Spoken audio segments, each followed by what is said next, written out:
quando meu marido me disse: "Vou voltar a viver com a minha ex-mulher para cuidar dela. Um dia vais entender." Eu sorri e disse: "Claro." Até lhe fiz as malas e o levei lá. O que eu discretamente deslizei para a caixa de correio dela fê-lo voltar para a casa de mãos a abanar em menos de 48 horas. Vou voltar a viver com a Catarina para cuidar dela durante a recuperação. Um dia vais entender.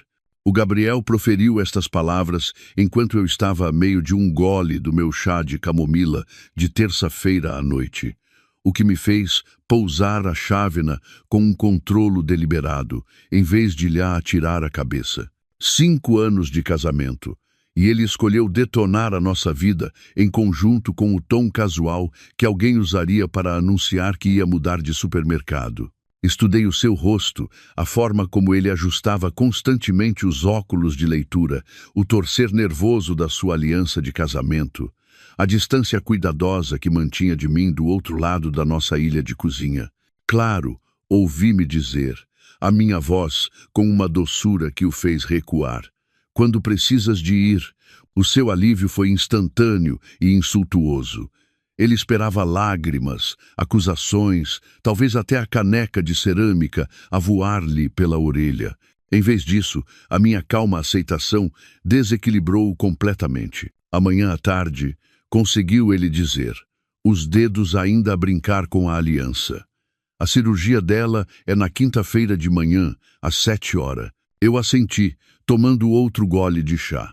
A cozinha pareceu de repente mais pequena, as paredes a pressionarem-me, apesar da planta aberta pela qual nos apaixonamos quando compramos a casa há 3 anos. Naquela altura, o Gabriel tinha me abraçado neste mesmo local, sussurrando sobre os filhos que criaríamos aqui, os jantares que organizaríamos, a vida que construiríamos juntos. Agora, ele estava do lado oposto da ilha de granito, como se fosse uma muralha de fortaleza. "Há quanto tempo é que a Catarina anda a planear esta cirurgia?"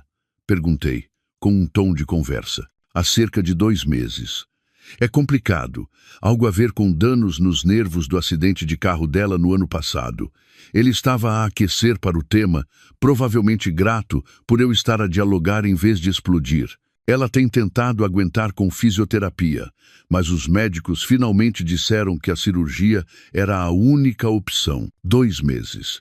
Enquanto eu planeava a nossa viagem de aniversário ao Vale do Douro, ele planeava o seu êxodo. As confirmações das reservas ainda estavam no meu e-mail. A prova de vinhos já paga, agendada para daqui a 3 semanas. Perguntei-me se ele se tinha esquecido ou se simplesmente não se tinha importado o suficiente para se lembrar. "E ela não tem mais ninguém?" Perguntei, genuinamente curiosa sobre esta parte da sua narrativa.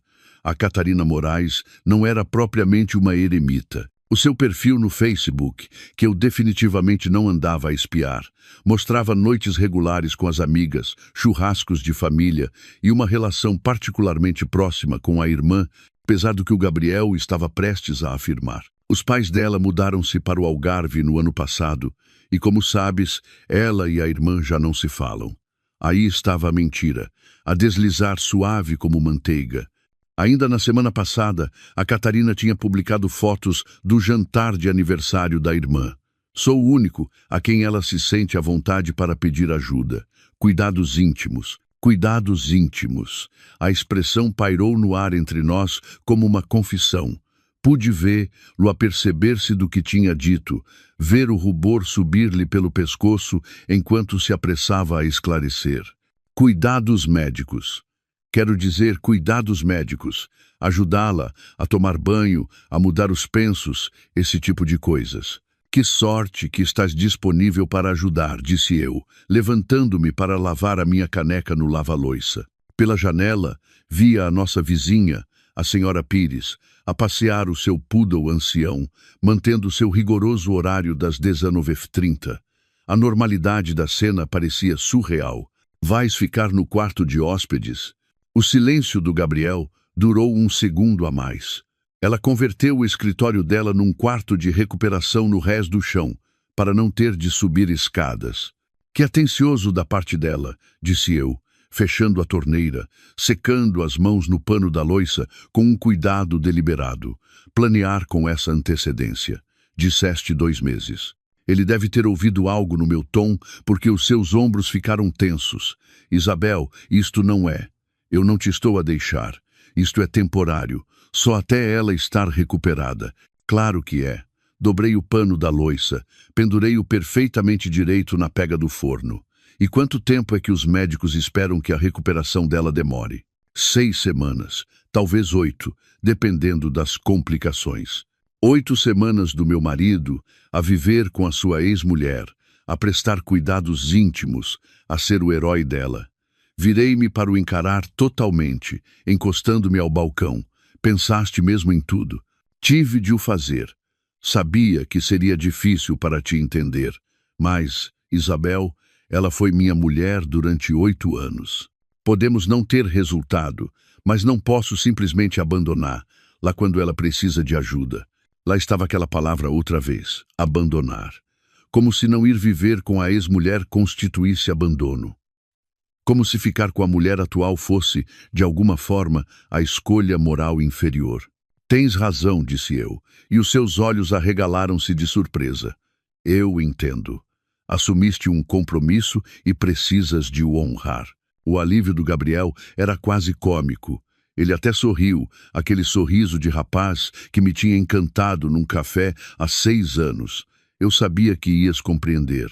És incrível, Isabel. Poucas mulheres seriam tão compreensivas. Sorri de volta, já a catalogar mentalmente o conteúdo do seu escritório.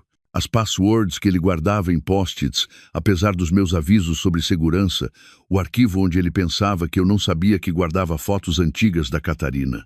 Bem, então devemos fazer as tuas malas. Vais querer estar organizado quando chegares. Não precisas de ajudar, disse ele rapidamente. Eu sei que isto é estranho. Que tipo de esposa seria eu se não ajudasse o meu marido quando ele precisa? Passei por ele em direção ao corredor. Vou buscar a tua mala ao armário. Se calhar devias ligar a Catarina e dizer-lhe a que horas chegas. Enquanto subia as escadas para o nosso quarto, ouviu atrás de mim a sua voz já a baixar para aqueles tons suaves e íntimos. Olá, Cat. Sim, falei com ela. Ela está a ser incrível com isto. Incrível. Era uma palavra para o que eu estava a ser. Entrando no nosso quarto, tirei a sua mala grande do armário, aquela que tínhamos comprado para a nossa lua de mel nos Açores. A etiqueta de bagagem dessa viagem ainda estava lá. Senhor e Senhor Gabriel Santos, lia-se. O para sempre começa hoje. O para sempre tinha durado exatamente 5 anos, 2 meses e 16 dias. A mala jazia, aberta na nossa cama como uma boca, à espera de engolir os últimos 5 anos da minha vida. Ouvi o chuveiro a ligar na casa de banho principal. O cantar desafinado do Gabriel de uma canção antiga a chegar pela porta. Ele cantava sempre quando se sentia culpado, um tique que ele nunca soube que tinha. Dobrei outra camisa, cantos perfeitos como a minha mãe me ensinou, e coloquei-a na mala ao lado das outras. O seu portátil estava aberto na mesa de cabeceira, o ecrã escuro, mas não bloqueado. O Gabriel nunca se lembrava de o bloquear, apesar dos meus constantes lembretes sobre segurança digital. O chuveiro ainda corria com força. Ele tomava banhos longos, especialmente quando precisava de pensar, o que significava que eu tinha pelo menos 10 minutos. Contornei a cama e toquei no trackpad. O ecrã iluminou-se, revelando a sua caixa de entrada de e-mail. No topo, uma conversa com Catarina Moraes, que se estendia por 2 meses. 2 meses a planear este momento, enquanto eu dormia ao seu lado todas as noites, alheia a tudo. O assunto era arranjos pós-cirurgia, suficientemente inocente para quem olhasse por cima do seu ombro. Cliquei para abrir. A última mensagem da Catarina, enviada ontem às 23h43, enquanto eu dormia depois da minha aula de yoga, fez-me o estômago dar um nó. Mal posso esperar por te ter aqui outra vez, Gabi. Parece que finalmente vamos ter a nossa segunda oportunidade. Quando estiveres instalado, podemos ver onde isto realmente vai dar. A resposta do Gabriel, enviada às 23h50 e um da casa de banho, enquanto eu dormia no quarto ao lado: a Isabel não vai lutar contra isto se apresentarmos a coisa da maneira certa. Ela é demasiado educada para parecer que não apoia alguém que está doente. Confia em mim. Demasiado educada. Depois de 5 anos de casamento, era assim que ele me via. Não gentil, não compreensiva, não amorosa. Educada. Como se eu fosse uma estranha que seguraria a porta em vez de a deixar bater na cara de alguém. Rolei mais para trás. 15 de março, a Catarina escreveu: o médico diz que posso agendar a cirurgia para qualquer altura depois de maio.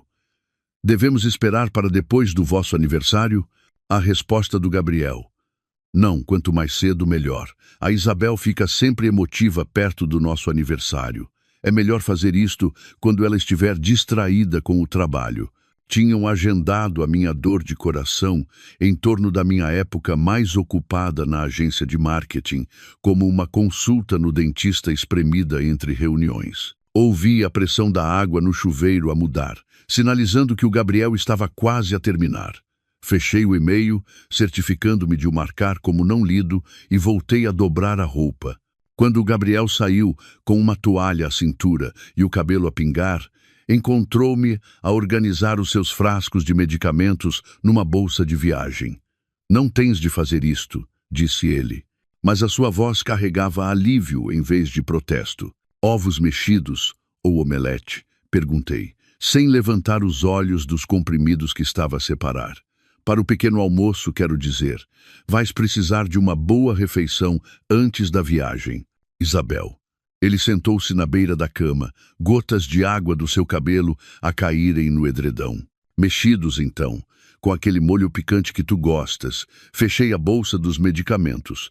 Vou começar a cozinhar enquanto te vestes.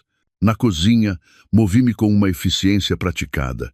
Ovos batidos com um pingo de natas, tal como o Gabriel preferia. Pão alentejano na torradeira. Manteiga a amolecer no balcão. Café a fazer, forte e preto. Cada movimento era automático, deixando a minha mente livre para processar o que tinha lido. 2 meses.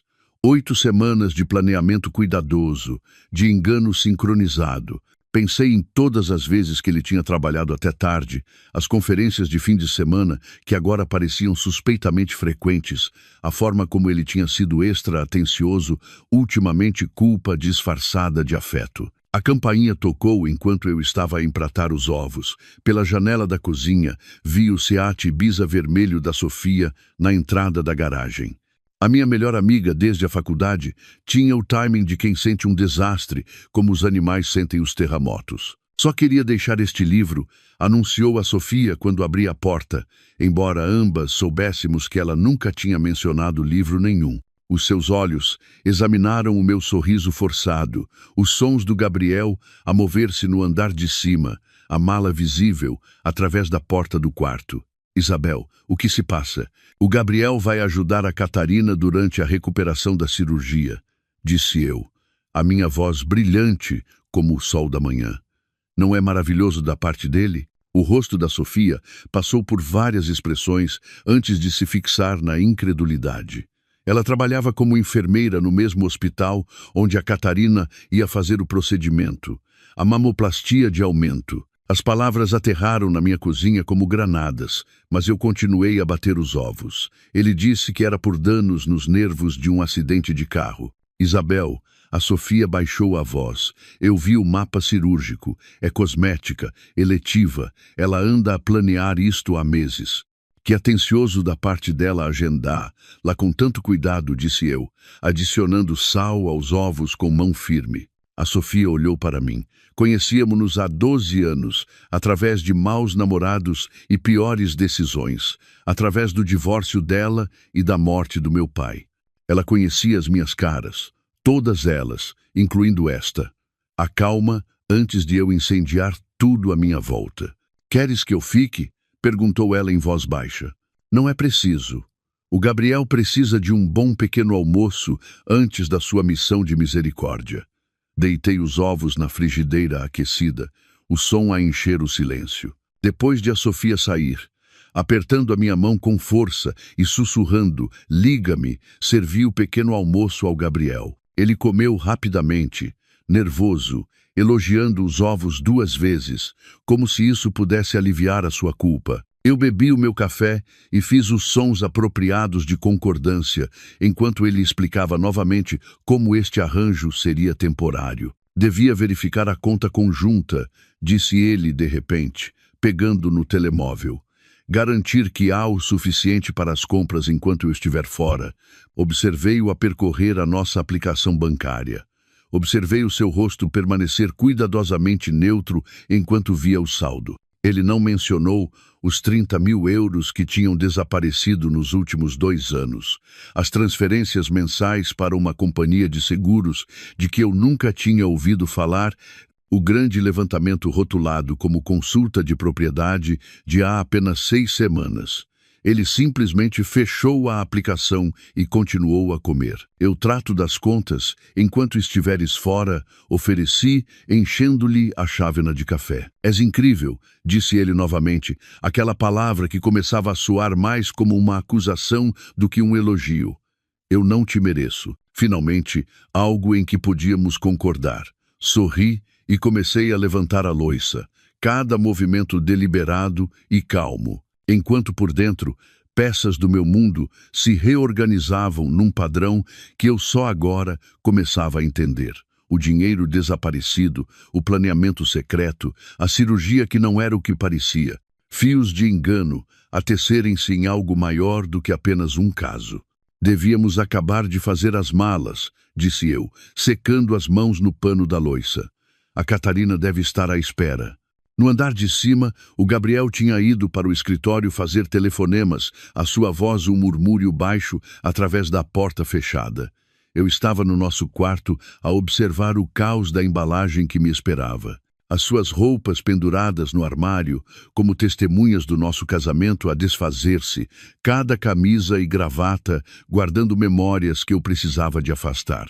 Tirei primeiro as suas roupas de verão, as calças de linho que ele usara na nossa viagem a Sintra no mês passado, os polos das partidas de golfe com clientes. Cada peça dobrada com a precisão de quem trabalhou no retalho na faculdade, vincos afiados o suficiente para cortar. O Gabriel saiu do escritório 1 hora depois e encontrou-me rodeada de pilhas perfeitamente organizadas. As suas camisas de cerimônia dispostas por gradiente de cor, roupa casual, ordenada por função, cada pilha parecendo uma vitrina de uma loja de departamento. Estás mesmo a dar tudo, disse ele, e eu ouvi o desconforto a insinuar-se na sua voz. Se vais cuidar de alguém, precisas de ser organizado, respondi, levantando uma máquina de etiquetar que tinha encontrado no armário.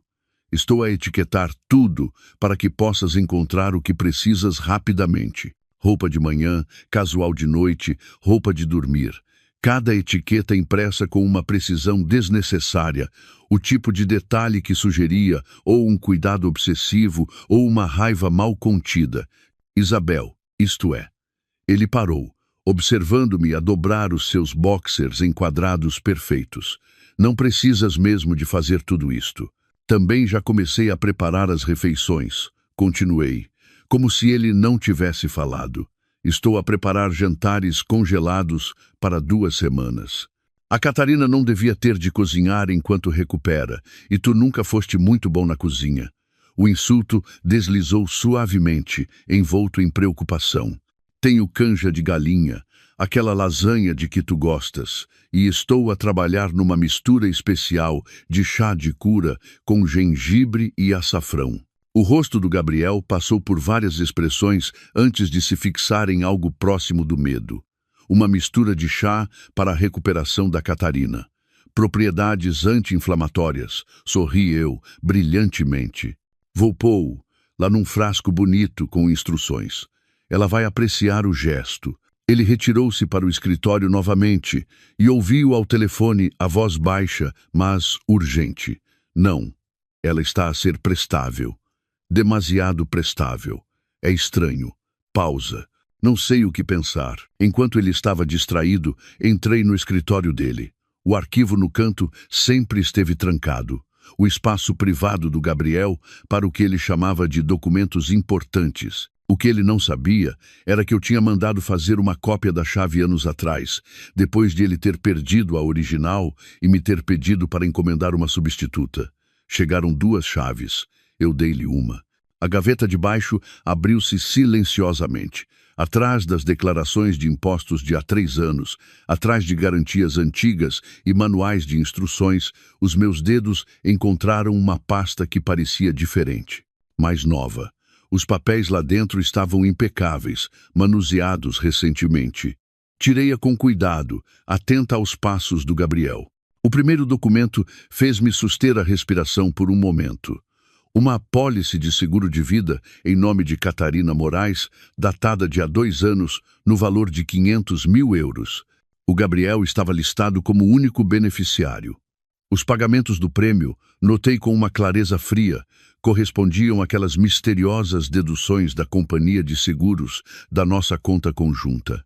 Ele andava a pagar isto com o nosso dinheiro, a planear algo que eu ainda não conseguia compreender totalmente. Mas o segundo documento tornou tudo cristalino. Um documento de transferência de propriedade assinado há 6 semanas, transferindo a propriedade parcial do apartamento da Catarina para o Gabriel, o mesmo apartamento para onde ele se ia mudar hoje. O documento citava consideração de cuidados e apoio futuros como motivo para a transferência. Há 6 semanas, estávamos a celebrar o nosso aniversário naquele restaurante caro do Chiado. O Gabriel a segurar a minha mão sobre a mesa, a falar do nosso futuro. A câmera do meu telemóvel capturou tudo. Cada página, cada assinatura, cada data, o histórico de pagamentos da apólice de seguro, o selo do notário na escritura, a assinatura da testemunha, que se parecia suspeitosamente com a caligrafia do colega do Gabriel, o Rui. 23 fotos no total, cada uma prova de uma traição que ia mais fundo do que apenas um caso. Ouvi os passos do Gabriel no corredor e rapidamente devolvi tudo exatamente como o tinha encontrado. A pasta voltou para trás das declarações de impostos. A gaveta foi trancada e eu estava a examinar a sua estante quando ele abriu a porta. A encontrar alguma coisa? A sua voz tinha um toque de suspeita. Aquele livro de referência médica que compraste no ano passado, disse eu, passando o dedo pelas lombadas. Pensei que poderia ser útil para entender as necessidades de recuperação da Catarina. Ele relaxou visivelmente. Está na garagem, acho eu. Mas a sério, o médico vai dar toda a informação.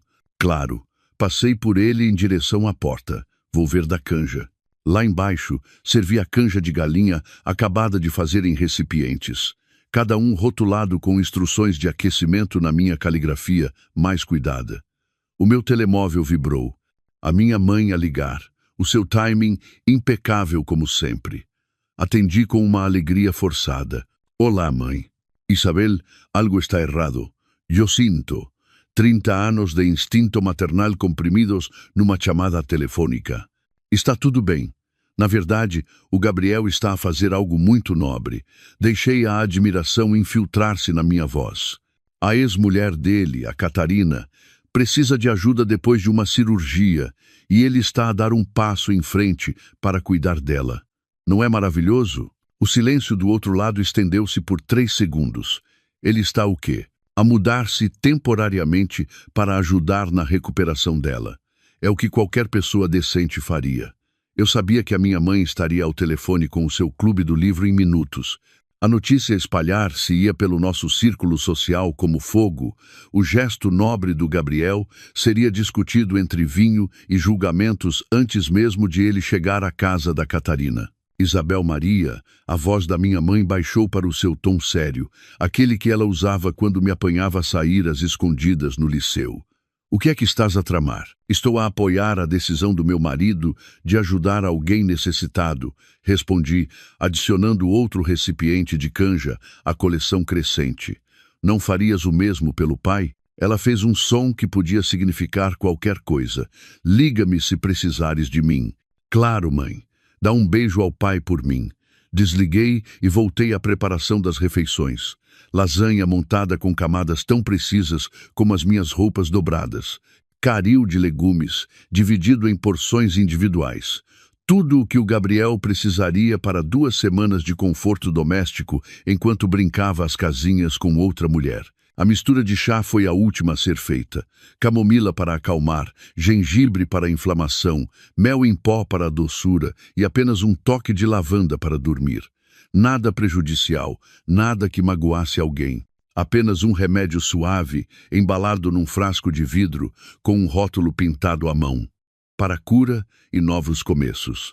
O Gabriel encontrou-me a arrumar tudo numa geleira com acumuladores de frio. Isto é demais, disse ele, mas o seu protesto soou oco. É exatamente o suficiente. Corrigi, fechando a geleira com um estalo decisivo. Pronto, tudo pronto para amanhã. A manhã de quarta-feira chegou com um sol trocista a entrar pelas janelas do nosso quarto. O Gabriel já estava acordado, sentado na beira da cama com as suas calças de sarja acabadas de passar e a camisa azul de botões que eu tinha engomado na noite anterior. A mesma camisa que ele usara no seu primeiro jantar com os meus pais, há 4 anos. Agora estava a usar, lá para se mudar para a casa de outra mulher. Café? Perguntei, já sabendo a resposta. O Gabriel precisava do seu café da manhã, como outras pessoas precisam de oxigênio. 2 açúcares, um pingo de natas, servido na caneca do tio que o irmão lhe tinha dado. Na cozinha, executei o ritual de fazer café com precisão mecânica, enquanto o Gabriel carregava suas malas para junto da porta da frente. A geleira com as refeições preparadas estava pronta no balcão. O frasco de vidro do chá de cura, pousado no topo, como a joia da coroa do martírio. Ouvi-o grunhir ligeiramente ao levantar a mala, aquela cheia de roupas que eu dobrara, como se estivesse a preparar um soldado para a guerra. O meu carro ainda está na oficina, anunciou o Gabriel quando lhe entreguei o café, embora ambos soubéssemos que eu o tinha visto estacionado no escritório dele ontem, quando passei por lá. Importas-te de me levar? A mentira pairou entre nós, óbvia e insultuosa, mas eu sorri. Claro. Se calhar devíamos levar a geleira também. Está tudo pronto. Durante os 20 minutos de carro até o apartamento da Catarina, o Gabriel transformou-se a cada quilômetro de distância da nossa casa. Os seus ombros relaxaram. A sua respiração aprofundou-se. Os seus dedos pararam de tamborilar nervosamente no joelho. Quando chegamos à autoestrada, ele estava de facto a cantarolar novamente. Aquela mesma melodia culpada do chuveiro de ontem. Isto é muito moderno da nossa parte, disse ele quando passamos a saída para a baixa. A maioria das pessoas não entenderia este tipo de arranjo. Nós não somos como a maioria das pessoas, respondi, mantendo os olhos na estrada enquanto memorizava cada detalhe do seu alívio. A forma como ele verificava constantemente o telemóvel, provavelmente mensagens da Catarina, o leve sorriso a brincar nos cantos da sua boca. A aliança de casamento que ele mudara para a mão direita, algures esta manhã, pensando que eu não notaria. O condomínio da Catarina apareceu como uma miragem de mediocridade, filas intermináveis de fachadas, beges e cinzentas com pequenos pedaços de relva regulamentada. O seu apartamento ficava no final da Rua dos Jacarandás, um nome que sugeria uma elegância que o bairro não conseguia entregar. Estacionei na sua entrada, atrás de um BMW, que definitivamente não estava lá durante as suas supostas dificuldades financeiras, sobre as quais ela tinha publicado no Facebook no ano passado. Antes que o Gabriel pudesse sequer tirar o cinto de segurança, a porta da frente abriu-se. A Catarina estava na entrada, como se estivesse à espera à janela, a vigiar a nossa chegada. Ela usava um pijama de seda da cor de champanhe, o seu cabelo loiro perfeitamente encaracolado, o rosto totalmente maquilhado com o tipo de aplicação cuidadosa que leva no mínimo 1 hora. Para alguém a recuperar de uma cirurgia, ela parecia notavelmente alguém a caminho de um brunch num restaurante sofisticado. Gabriel. A sua voz atravessou o pequeno relvado com uma fraqueza praticada. Estava a ficar preocupada. Ela moveu-se na nossa direção com passos cuidadosos, uma mão pressionada contra o lado num gesto de dor que não correspondia bem à fluidez do seu andar. O Gabriel praticamente saltou do carro para a encontrar, as suas mãos a pairarem perto dos cotovelos dela, como se ela pudesse desmaiar a qualquer momento. "Cuidado", murmurou ele. E eu observei a Catarina a encostar-se a ele com uma fragilidade calculada. "Isabel." A Catarina finalmente dirigiu-se a mim, os seus olhos verdes a percorrerem-me com o tipo de avaliação que as mulheres fazem às suas rivais. "És um anjo por compreenderes. Poucas esposas seriam tão evoluídas." Retirei a geleira do banco de trás, os meus movimentos deliberadamente alegres. "Todos fazemos o que temos de fazer. O Gabriel diz-me que a tua recuperação pode ser desafiadora." "Oh, tem sido horrível." A Catarina suspirou, embora a sua respiração não mostrasse sinais de dificuldade pós-cirúrgica. "A dor é simplesmente insuportável às vezes. Mal consigo aguentar sozinha." Enquanto entrávamos, cataloguei tudo. A cadeira de rodas posicionada de forma proeminente na sala de estar, mas sem mostrar sinais de uso. A sua etiqueta de preço removida à pressa, mas deixando resíduos de cola.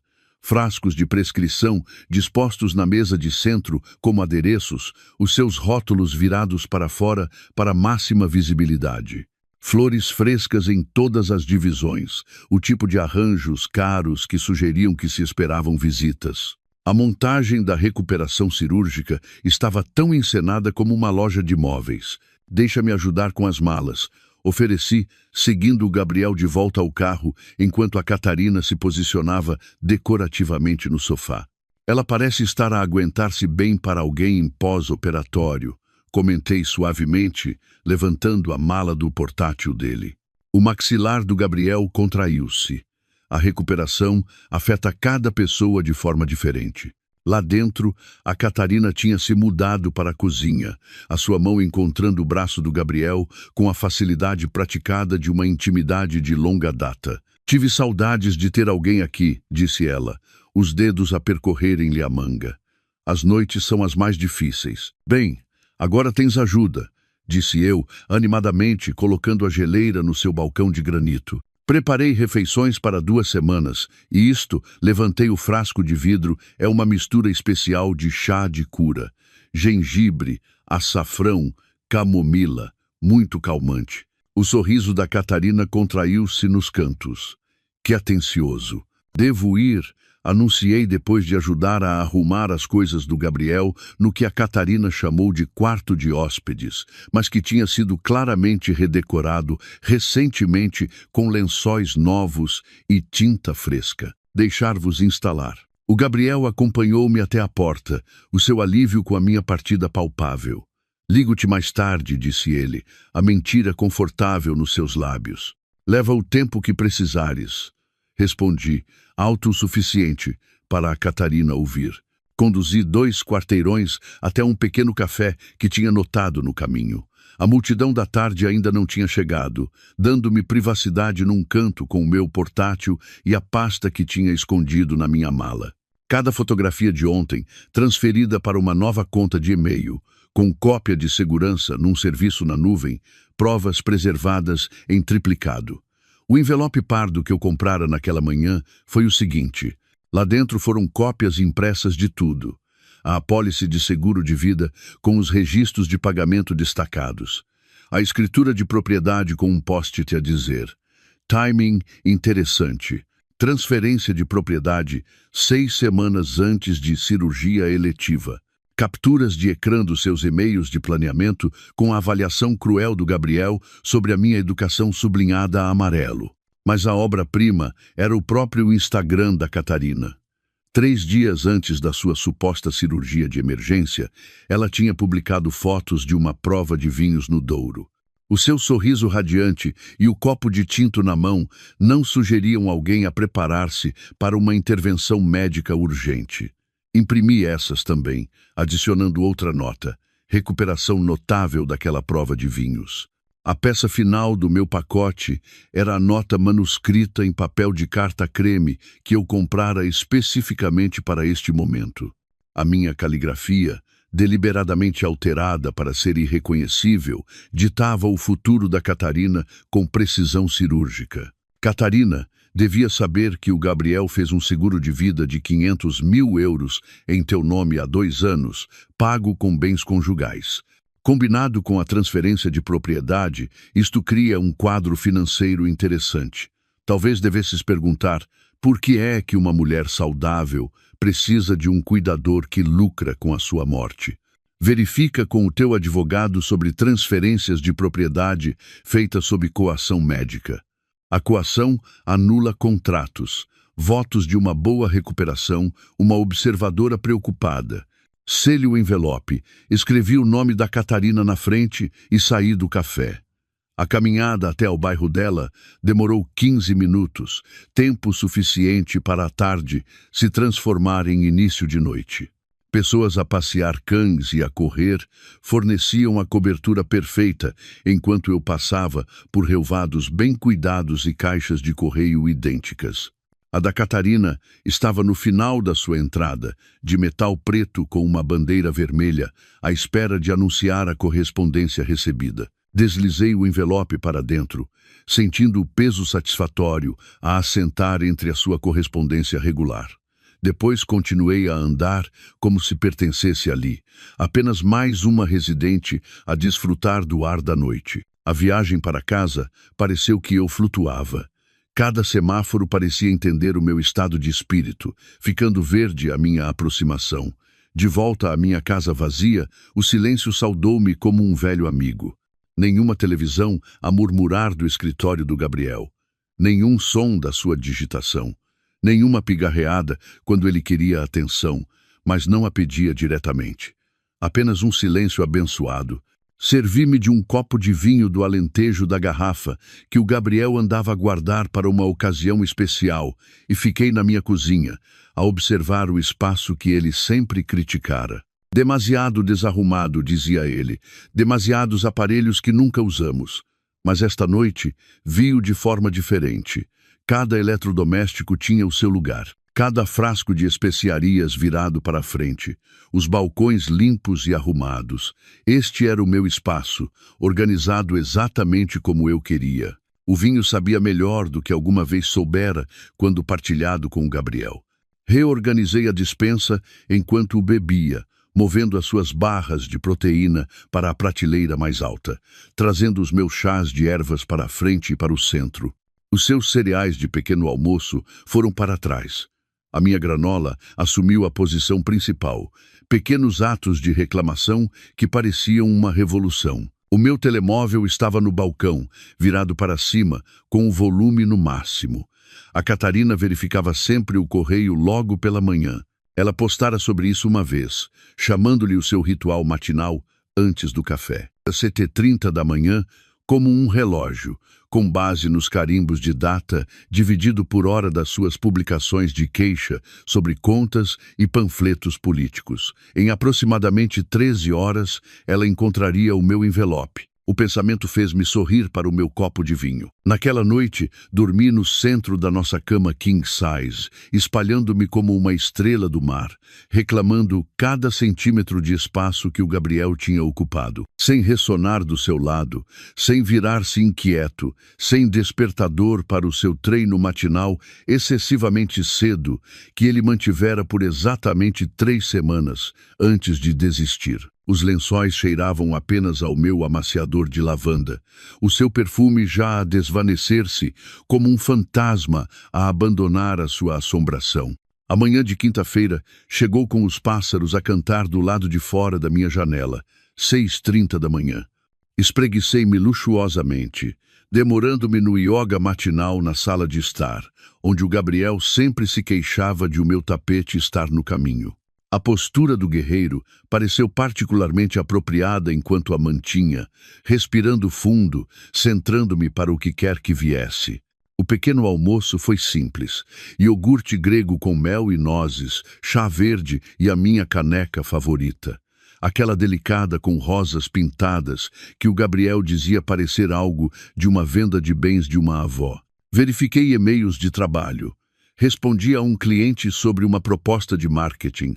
Agendei uma reunião para a próxima semana.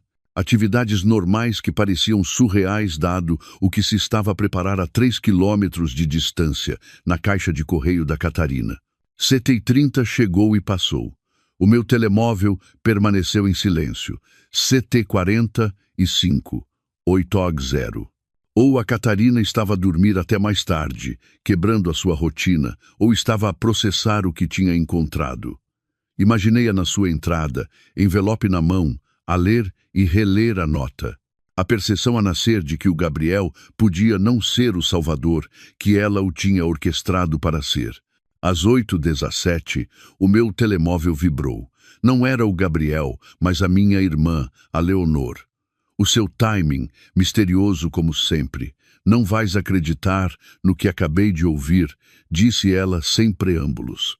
A Leonor vivia para os mexericos, como outras pessoas vivem para o oxigênio. Bom dia para ti também, respondi, enchendo a minha chávena de chá. A Catarina Moraes anda a gabar-se no Clube do Livro há semanas que ia ter o Gabriel de volta, continuou a Leonor, a sua voz com a excitação de quem dá uma notícia de última hora. A Joana, lembras-te da Joana, a irmã da Catarina? Ela tem contado a toda a gente como a Catarina planeou tudo, a cirurgia, o timing, tudo. Pousei a minha chávena com cuidado. A Joana está no teu Clube do Livro? Começou no mês passado. Ela estava desesperada para desabafar sobre a Catarina. Aparentemente, a Catarina investigou quando seria a tua época de mais trabalho. Planeou a cirurgia para o máximo impacto. Ela até praticou o seu ato de desamparada ao espelho, segundo a Joana. A confirmação do que eu suspeitava devia ter doído, mas em vez disso, pareceu uma validação.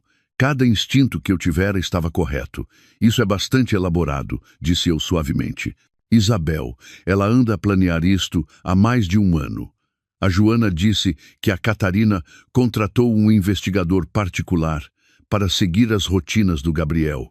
Descobriu os vossos problemas de casamento. Nós não tínhamos problemas de casamento, interrompi. A Leonor fez uma pausa. Não tinham?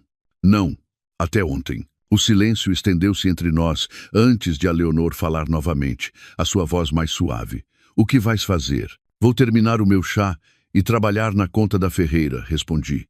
Por falar nisso, tenho uma videochamada com a minha advogada daqui a 20 minutos. A tua advogada?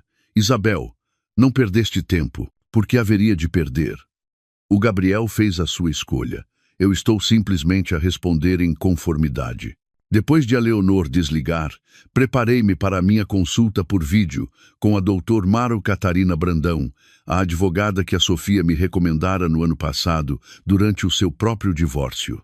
O rosto da doutor Mira Brandão apareceu no ecrã do meu portátil exatamente às 9h00, a sua expressão profissional, mas calorosa.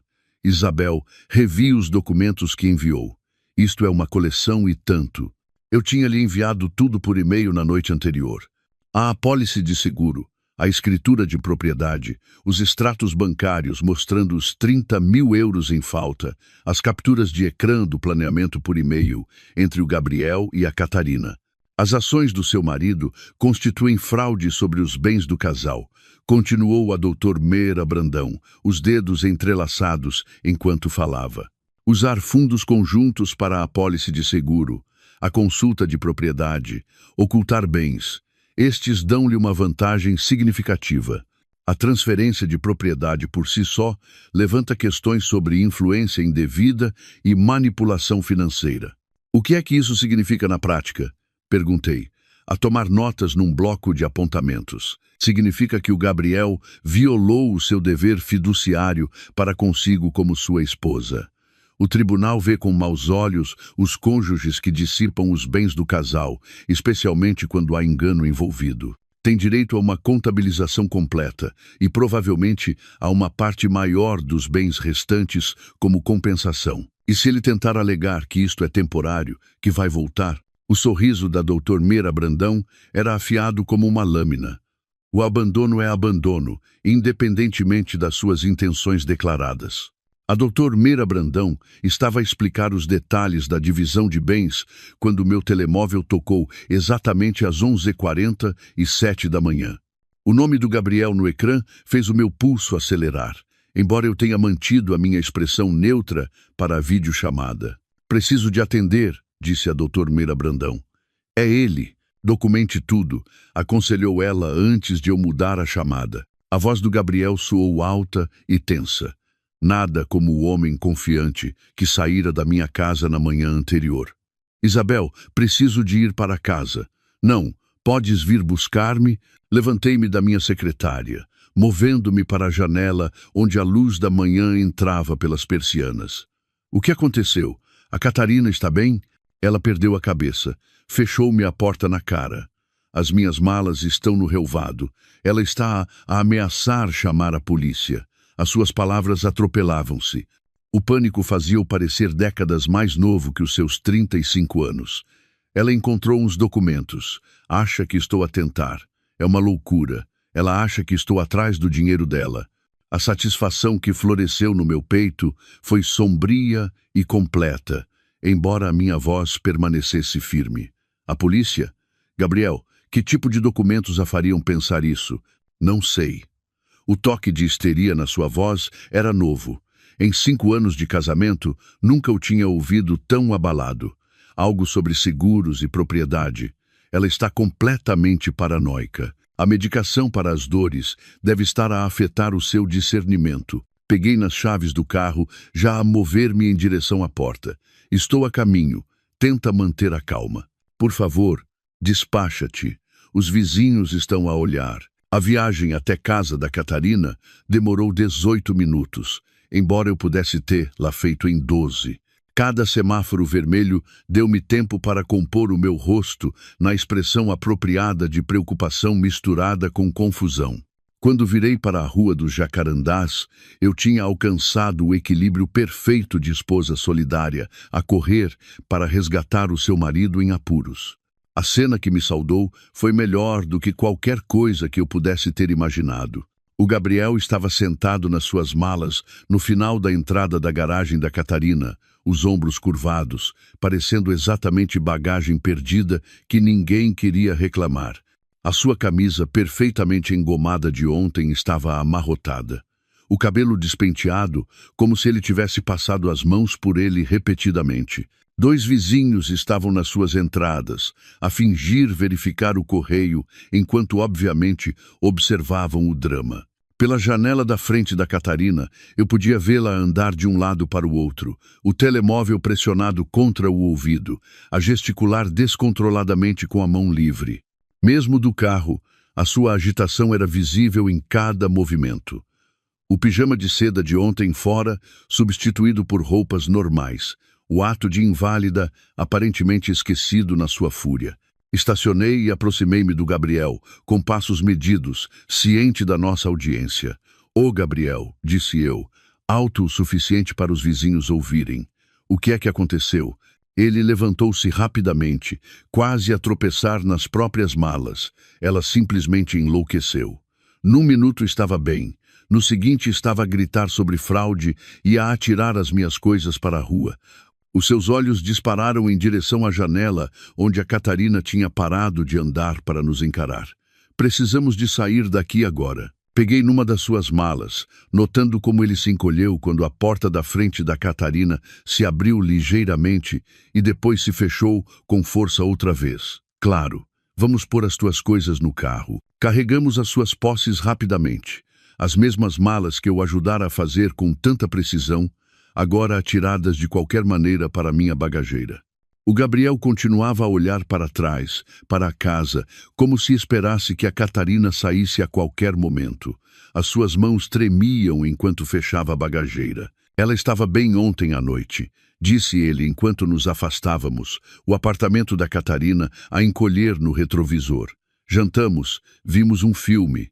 Estava tudo normal. Depois, esta manhã, ela foi buscar o correio e simplesmente explodiu. Entrei na estrada principal, mantendo a minha voz suave. O correio? Ela encontrou qualquer coisa na caixa de correio. Documentos sobre apólices de seguro e transferências de propriedade. Acusou-me de tentar roubá-la, de planear, magoá-la, por dinheiro. A sua voz falhou nas últimas palavras. "Isabel, eu nunca. Tu sabes que eu nunca faria isso." Claro que não, acalmei-o, dando pisca para virar. Parece que a medicação para as dores a está a deixar paranoica. Algumas pessoas têm reações terríveis a esses medicamentos. Ela provavelmente não está a pensar com clareza. O Gabriel agarrou-se a esta explicação com um alívio desesperado. Deve ser isso, os medicamentos. Ela estava a tomar tantos comprimidos ontem. Ele esfregou o rosto com ambas as mãos, mas ela chamou-me vigarista. Disse que eu estava atrás do dinheiro dela. De onde é que ela tirou uma ideia dessas? Quem sabe o que passa pela cabeça de alguém quando não está bem? Ofereci, mantendo uma velocidade constante pelo nosso bairro. Talvez ela acalme quando os medicamentos passarem. Ela não atende às minhas chamadas. Tentei explicar, mas ela continuava a gritar sobre advogados e acusações de fraude. Ele afundou-se no banco do passageiro, parecendo mais pequeno do que alguma vez o vira. Isto era suposto ser sobre ajudá-la a recuperar. Como é que se transformou nisto? Entrei na nossa garagem, a visão familiar da nossa casa, aparentemente a surpreender o Gabriel, como se ele se tivesse esquecido que esta ainda era tecnicamente a sua casa. Ficamos sentados no carro por um momento, o motor a estalar enquanto arrefecia. Talvez ela só precise de tempo, sugeri. A cirurgia pode ser traumática. As pessoas não são elas mesmas depois. O Gabriel assentiu ansiosamente, agarrando-se a qualquer explicação racional que não envolvesse examinar as suas próprias ações. Tens razão.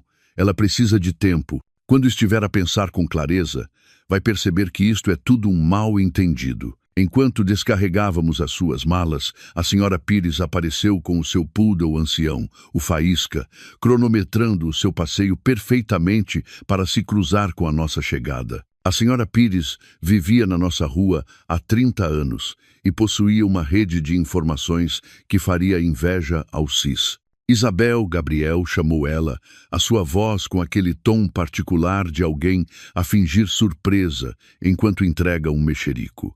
Ouvi dizer que houve uma grande confusão em casa da Moraes esta manhã. O Gabriel enrijeceu ao meu lado, mas eu toquei-lhe suavemente no braço. Senhora Pires, como está? Como está o Faísca? Oh, estamos bem, querida. Embora deva dizer que a polícia esteve muito ativa esta manhã. Algo sobre uma disputa doméstica na Rua dos Jacarandás. Os seus olhos brilhavam com uma excitação mal contida. A vizinhança inteira ouviu os gritos, algo sobre fraude e roubo. Aquela pobre mulher estava fora de si. O rosto do Gabriel ficou vermelho vivo. Foi um mal-entendido. Claro, concordou a senhora Pires, embora a sua expressão sugerisse que já estava a compor a história que partilharia no café da vizinhança de amanhã. Estas coisas acontecem, embora deva dizer que acusações de fraude são bastante sérias. A polícia parecia muito interessada. É melhor entrarmos, disse eu à senhora Pires, gesticulando para as malas do Gabriel espalhadas na nossa entrada. Foi uma manhã longa. Ela assentiu com conhecimento de causa, puxando a trela do Faísca. Claro, querida, cuidem-se. O seu olhar de despedida para o Gabriel sugeria que ela já o tinha condenado no tribunal da opinião do bairro. O Gabriel arrastou-se atrás de mim para dentro de casa, puxando a sua mala como se pesasse uma tonelada. Ele foi direto para o nosso quarto, a memória muscular a guiá-lo pelas escadas enquanto eu ficava na cozinha, a contar os minutos até ele descobrir as mudanças que eu tinha feito. 3 minutos. Foi o tempo que demorou até eu ouvir os seus passos a voltarem, mais pesados agora, quase a tropeçar. Ele apareceu na porta da cozinha, o rosto pálido. A minha roupa não está no armário. Está no quarto de hóspedes, disse eu, tirando uma pasta da minha mala do portátil. Precisamos de conversar. Os olhos do Gabriel fixaram-se na pasta nas minhas mãos, o envelope pardo legalizado que continha o seu futuro. Isabel, o que é isto? Senta-te, disse eu, gesticulando para a mesa da cozinha onde tínhamos partilhado 5 anos de refeições, conversas e mentiras. Ele sentou-se lentamente, como se os seus ossos se tivessem tornado de vidro. Abri a pasta e espalhei o conteúdo pela mesa com uma precisão deliberada.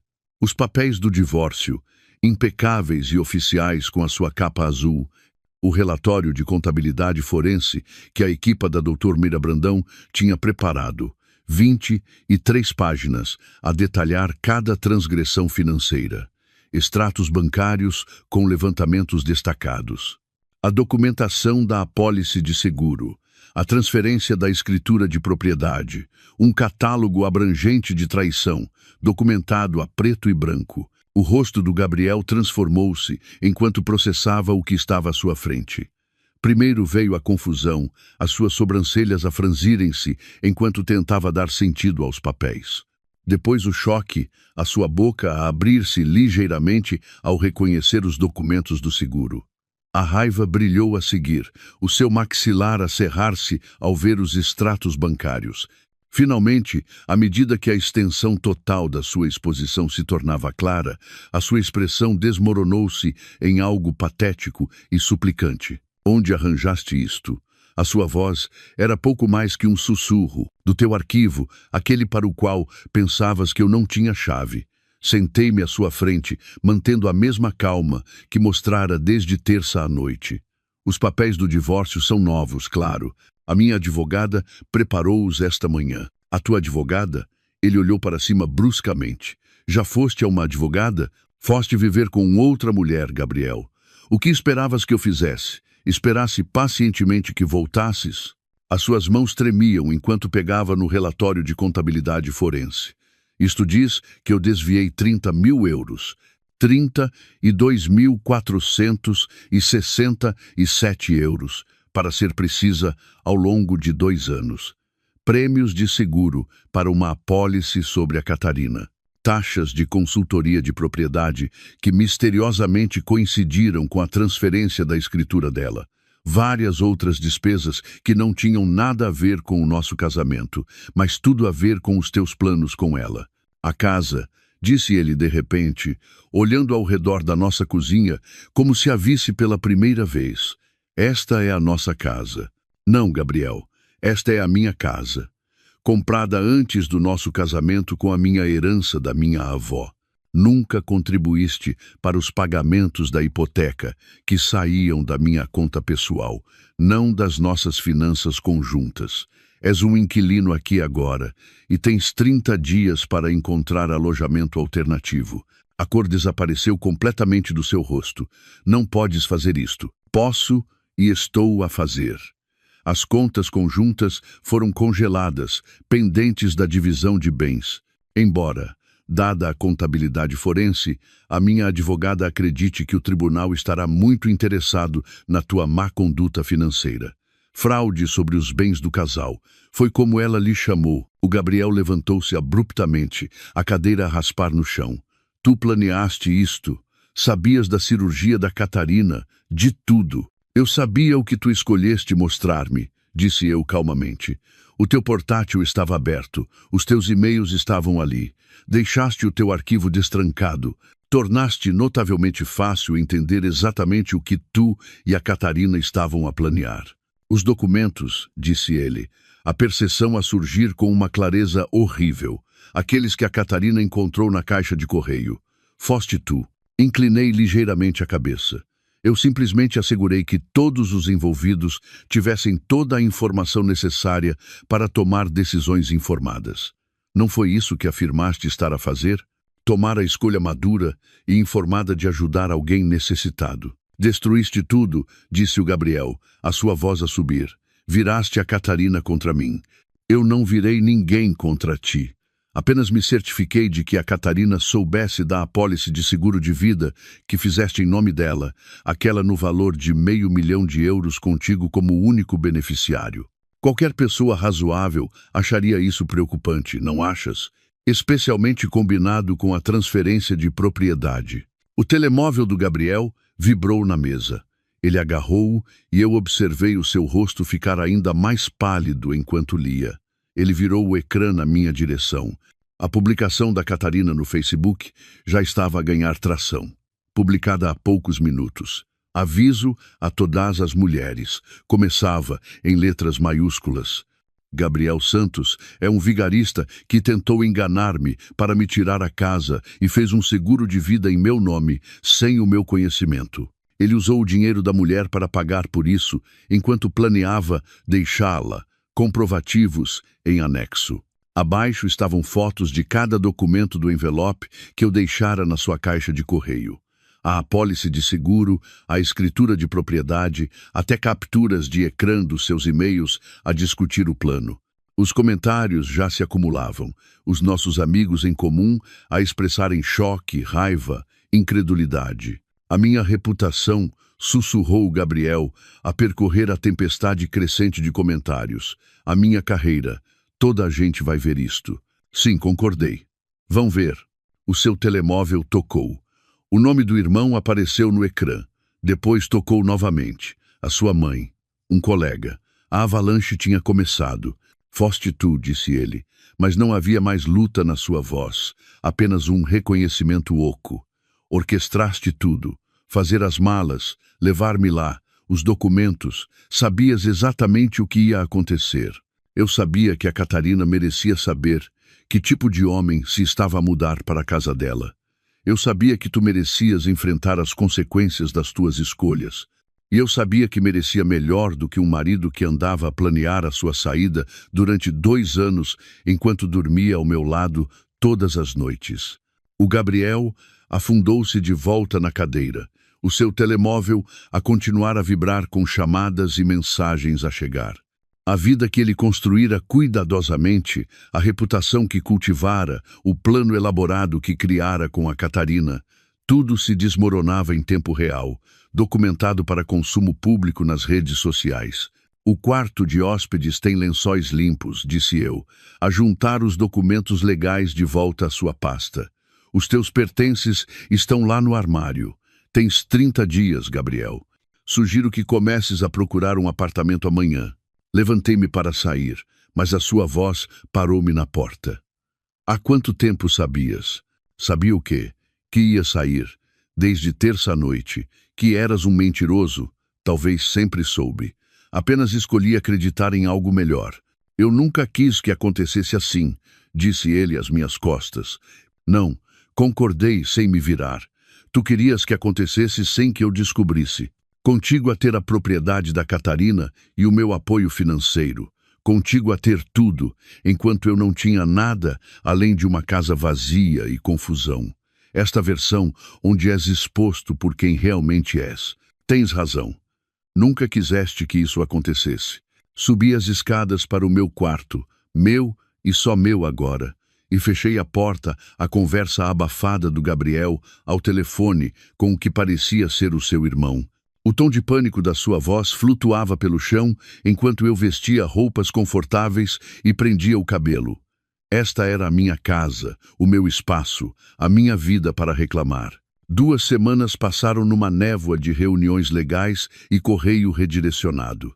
A rede de mexerico suburbana, mais eficiente que qualquer serviço de notícias, manteve-me informada sem que eu precisasse de perguntar. A Sofia soube por um colega que vivia na Rua dos Jacarandás que a Catarina tinha apresentado uma ordem de restrição contra o Gabriel.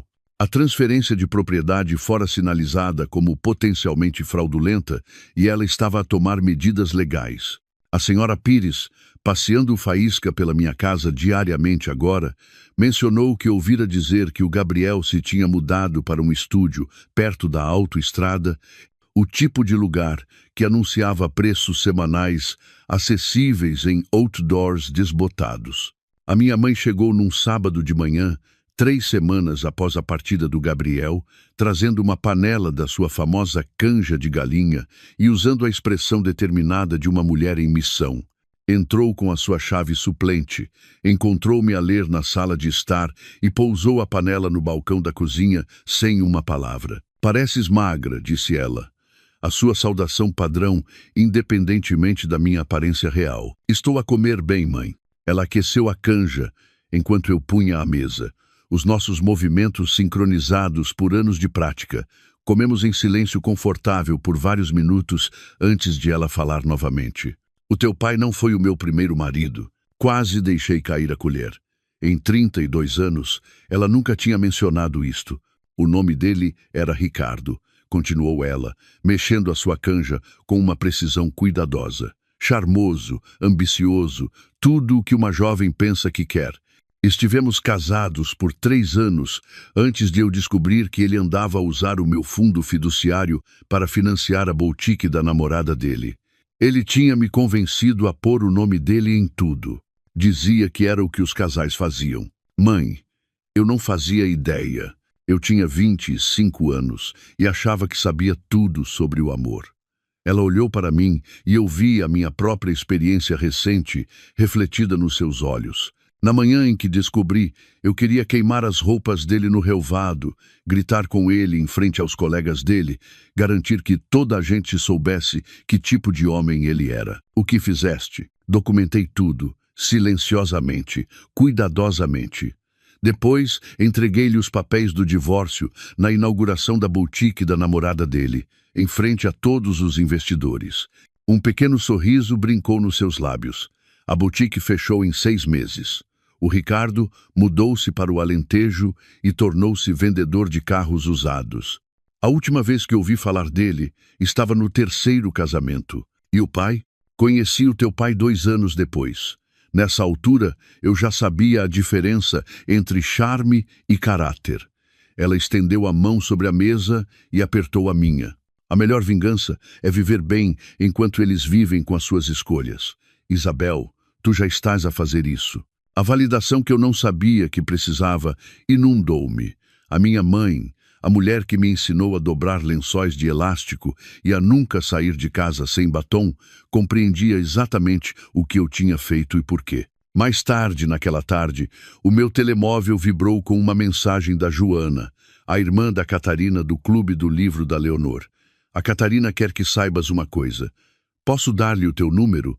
Considerei por um momento antes de responder. Ela pode enviar-me um e-mail. A mensagem chegou naquela noite, enviada de um novo endereço de e-mail sem assunto. Isabel, não te vou insultar com desculpas ou pretextos. Ambas sabemos o que eu fiz e o que tencionava fazer. Mas tu salvaste-me de algo potencialmente perigoso. A apólice de seguro, a transferência de propriedade. O meu advogado diz que poderia ter sido catastrófico se eu o tivesse deixado ficar. Publiquei tudo online, não por drama, mas para avisar os outros. O Gabriel Santos é um predador com uma máscara agradável. Obrigada por removeres essa máscara. Mudo-me para a Serra da Estrela no próximo mês. Um novo começo. Catarina. Lia 2 vezes antes de a apagar. Nenhuma resposta era necessária. A Catarina e eu não nos íamos tornar amigas, unidas pela traição do Gabriel. Éramos apenas 2 mulheres que tinham aprendido uma lição cara sobre a diferença entre o que os homens dizem e o que fazem. As folhas ganharam cores de outono enquanto a minha vida se acomodava a novos ritmos. Os 30 dias do Gabriel chegaram e passaram. Com ele a recolher os seus pertences restantes, enquanto eu estava deliberadamente no trabalho. Ele deixou a chave no balcão da cozinha, sem nota, apenas o reconhecimento metálico de que este capítulo estava fechado. 6 meses após aquela revelação de terça-feira à noite, organizei o meu primeiro jantar na casa que agora era inteiramente minha. A Sofia trouxe o seu novo namorado, um pediatra que se ria das suas piadas e olhava para ela como se ela fosse a lua. A Leonor veio com o marido e uma garrafa de vinho suficientemente cara para mostrar que estava a celebrar a minha liberdade. Até a senhora Pires foi convidada, entretendo todos com os mexericos do bairro, enquanto fingia não ter sido a minha rede de espionagem durante os dias sombrios. A casa parecia diferente agora, mais leve. Eu tinha pintado as paredes com cores que o Gabriel chamara de demasiado ousadas, pendurado obras de arte que ele considerava demasiado modernas e convertido o seu escritório numa sala de leitura com estantes do chão ao teto. Cada canto refletia as minhas escolhas, o meu gosto, a minha vida. Um brinde, anunciou a Sofia, erguendo o seu copo enquanto nos reuníamos na sala de estar após o jantar. A Isabel, que nos mostrou a todos que, por vezes, a melhor resposta à traição não é a vingança, é a revelação. Brindamos, o som cristalino na minha casa pacífica. Pela janela, eu via as luzes da cidade a espalharem-se ao longe. cada uma representando alguém a viver a sua própria história, a enfrentar as suas próprias traições e triunfos. Em algum lugar do outro lado da cidade, o Gabriel estava a aprender que a reputação, uma vez estilhaçada, não podia ser reconstruída com explicações ou desculpas. O seu perfil no LinkedIn ficara inativo depois de demasiadas pessoas partilharem a publicação de aviso da Catarina. A agência de marketing onde ele trabalhara tinha-lhe sugerido discretamente que procurasse oportunidades noutro lugar. A Catarina tinha-se mesmo mudado para a Serra da Estrela, deixando para trás um apartamento que já não continha nem lucro nem promessa para os esquemas do Gabriel. Fiquei na minha cozinha depois de todos saírem, a lavar os copos de vinho à mão, a encontrar conforto no ritual simples. A casa estava silenciosa, mas não vazia. Estava cheia dos ecos de risos genuínos, de amizade real e do conhecimento de que eu tinha escolhido a verdade, em vez de mentiras confortáveis. O envelope pardo que dera início à queda do Gabriel já tinha desaparecido há muito, mas o seu impacto permanecia. Não em amargura ou raiva, mas na clareza limpa e nítida de uma vida recuperada. Eu aprendera que, por vezes, a arma mais devastadora não é a fúria ou a vingança. É simplesmente garantir que todos vejam a verdade.